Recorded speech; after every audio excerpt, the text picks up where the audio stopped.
welkom hier so saam met ons. Is lekker om vandag weer saam met jou te kan kuier. En ons praat vandag bietjie oor Sondag se tema weer, wat was die gedekte tafel. Yes. Ek het Sondag ook genoem as 'n tema wat al lank al op my hart gelê het en die Here het hom uiteindelik gerelease. Wat lekker is, ek het soveel terugvoering gekry van ouens wat sê dis waarmee hulle tans deurgaan. Dis wat great is, want dit beteken die Here se timing is perfek. Ek dink as ek my timing gehad het of probeer forceer het, 10 teen gemis. Pastor Pieter praat vanoggend met my en sê, dit wat hulle vanaand in die grief share doen, gaan oor 'n tafel wat gedek is, tafel en stoele. It's amazing. Dit is net soveel bevestiging wat op die oomblik daarso is. It's amazing. Kom, ons begin met die kernteks. Ek dink die grondteks, en onthou nou, heb ek al gesels, dat die plan vir hierdie sessie was, maar net om 'n bietjie net fondasie te lê. Want hier is daar sulke amazing stories in die Bybel oor tafels, en goed wat op tafels gebeur het, en ons gaan so 'n bietjie, volgende paar sondae 'n bietjie verder gaan, oor 'n paar tafels kyk en so, maar fondasie dink ek is die beste, om te begin is Psalm 23. Nou, ek gaan nie die hele Psalm 23 vers 1 tot 3 lees nie, of vers 1 tot 6 lees nie, althans. Ek wil net die laaste gedeelte lees, en die tweede laaste skrif sê die volgende, hy sê, U berei die tafel voor my aangesig teenoor my teenstanders. U maak my hoof vet met olie, my beker loop oor. Maar die Amplified sê, as you prepare a table before me in the presence of my enemies. En daai nog steeds skud my, dat ons wil hê die Here moet ons vyande wegvat, ons wil hê ons moet 'n lekker maklike lewe hê, en ons wil hê alles moet goed gaan, maar eintlik sê God, in die teenwoordigheid van wat teen jou is, dek ek vir jou 'n tafel. En jy weet nou, Lukas praat, hy sê, ek het julle die mag gegee om slange en skorpioene te trap, en oor al die werk van die vyand. Ja. Maar, hoe maklik verloor ons nie ons sitplek aan die tafel? Is nie so nie? Paulus kom en hy skryf, juist oor daai vyand, dat ons geveg is nie teen vlees en bloed nie. Ja. En dis daai vyand, daai slange, daai skorpioene wat teen ons kom, wat mors met ons gedagtes, mors met ons kop. En ons gee hom 'n plek wat nie aan hom behoort nie. Ja, hier is die ding, want die woord sê, you prepare a table for me, before me. So, is my stoel, is my sitplek, en Sondag gesê, daar's een stoel. Dis die probleem. Ek dink as daar 10 stoele was, dit lekker, want dan kon ons nog vir 9 vyande plek gegee het. Maar op die tafel is daar net een stoel. Ja. En dis of ek, of is my vyand. Maar daar's net 3 mense in die vertrek. Dis jy, God en jou vyande. So, God gaan nie in sy plek invat nie. Ja. So is of jy, of is die vyand om jou sy plek gaan sit. En ek net dink aan hierdie Lukas 10, wat jy en ek het autoriteit oor alles van die vyand. Ek weet, ons kan, jy weet, demone word uitgedryf. Al die groot perselgoed, siektes word genees. Dis die krag van die Here vir ons autoriteit oor gegee het. Ja. Maar tog, die grootste ding om ons sukkel is autoriteit oor hierdie ding. En hierdie ding.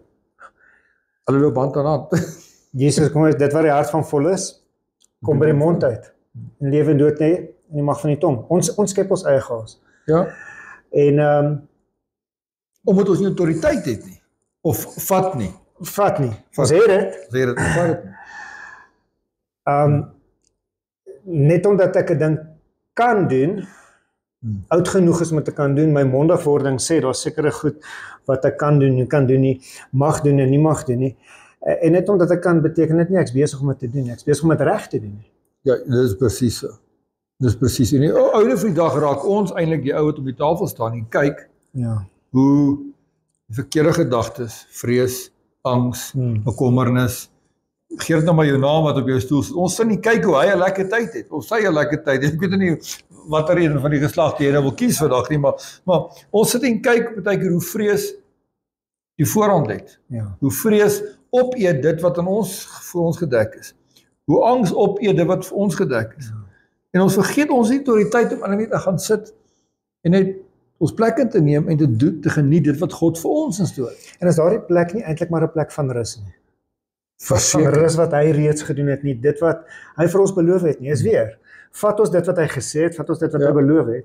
En dis nie, ek het 'n ding agtergekom in die laaste paar weke, dis nie noodwendig, ons wil hê, God staan vir my op, maar teen daardie persoon. Ja. Asof die Here nou hom gaan platslaan, want hoeveel keer tussen kinders van die Here is daar hierdie teenstryd van maar die Here moet vir my opstaan want jy's verkeerd of hy gaan vir jou opstaan want ek is verkeerd. En het elkeen nie, soos jy gesê het, daar's een stoel. Elkeen nie sy eie stoel om op daai plek te wees waar God vir daai uit die plek geskep het. Ja. En op die ander kant daarvan is, wat as ons nou moet gaan sit op 'n plek van rus? Ek dink persoonlik, dit gaan ons verder so frustreer. Het jy al met iemand beklei wat jy jou terugbeklei nie? Dis horrible. Kom nou, die dag op in die fight is reg vir 'n fight, maar niemand beklei met jou terug nie. Nou sien ek hoe kom jy vyand, angs, vrees, you name it, verwerping, seer, offense, noem dit wat jy wil, en hy wil jou kom aanvat, en jy is in die plek van rus, en jy gaan sit en jy geniet wat die Here jou gee. Ek dink dit gaan hom so frustreer, hy gaan op 'n van die dag self loop. Hy gaan op 'n van die dag dalk self opgee in hierdie geveg. Maar ons gee hom 'n sitplek wat hy nie moet hê nie. Ons gee hom 'n staanplek in ons lewe en ons gedagtes. En Joyce Meyer sê, Joyce Myers, daai boek wat sy geskryf het, wat ek nog nooit in my lewe gelees het nie. Ek het nog net die titel gelees en dit al hoeveel preke daaroor gaan. Hierdie battlefield of your mind. Want dis waar ons sitplek prys gee, is in ons gedagtes. En as hy eers daardie hou vasgekry het. Dit nie maar hoekom Romeine 12 vir ons sê. Ek kan eers weet wat God se perfekte droom, sy perfekte sitplek, sy wil is wanneer ek hierdie een gerenew het nie. Wanneer ek hom bietjie geskuif het om in te val by dit wat God gesê het oor ons lewens. En nou gaan ons ver of diep, want dis die begin van jou stoel recline. Renewal of your mind. Ons het die sinne van Christus, sê die Afrikaans. We have the mind of Christ. As ons die mind of Christ het, ons supposed om te hê, gaan die vyand ons nie upset nie. Ek het nog nie een keer was God upset of bang of angs vir die dag van môre of vreesbevange of gewonder nie.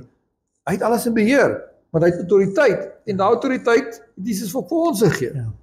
But we don't always exercise. En ek dink dis 'n oefening ding. Eerste keer as jy fiets klim, gaan jy afval en jy gaan seer kry, maar hoe meer jy dit oefen, ek dink hoe meer jy jou gedagtes train om in daai rus in te kom wat God van jou wil hê. Gaan altyd eers seker reg. En ek dink is baie keer op die frustrasies, mense probeer en hulle kry dit reg op Sondagoggend as daaroor preek en voel jy, yes, ek het nou weer my sitplek terug, maar oggend sit vrees weer daar. En so moet jy jou mind train en oefen om van jou stoel af te klim. Dan raak dit makliker hoe meer jy dit doen. Mediteer in die woord van God, laat dit in jou gedagtes wees, laat dit in jou hart wees, laat dit in jou mond wees. En ons was nie veronderstel om daar vir mekaar te wees. Presies. Om mekaar ook te kan korrigeer om te sê, oppas, kyk, maar dis wat ek nou probeer sê ook. Baie keer wanneer ek nou byvoorbeeld na jou toe sal kom en sê, oppas, of jy kom na my toe en sê, oppas, dan word daai persoon die vyand. En dan gee ons sommer net weer 'n seat. Ons gee maar net weer daai plek. En ons is nie op 'n plek waar ons kan leer dat verander die ding nie. Wees anders, sodat jy kan verander die gedagtes sodat jy kan anders leef nie. Dis ook 'n geloof ding, 'n geval van ek sit op my sitplek want God is in beheer. Ek vertrou God genoeg dat ek kan vrede gaan sit. En nou as jy nou sê geloof kom uit die gehoor kom uit die woord van God. Alles begin we need to train our minds in the word of God, in die woord van die Here in ons gedagtes train. Tyd spandeer daar.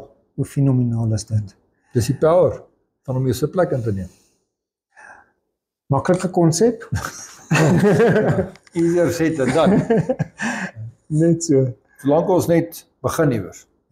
Ek dink dis die kern. Start training jou mind. Begin, die 100 meter atleet begin nie onmiddellik op 9.8 sekondes nie. Hy begin op 15 sekondes. Hoe meer hy oefen, hoe meer kry hy dit reg. En dalk het jy gefaal hierdie week. Ek wil nie vir jou sê dis okay, maar ek weet jy moet dit verskoning gebruik nie. Dis okay. Just get up again. Oefen weer. Train jou mind weer. Sodat jy aan die einde van die week nie weer na die strik trap nie, maar kan deurgaan. God bless jou. Sien jou Vrydag. Sit op jou stoel.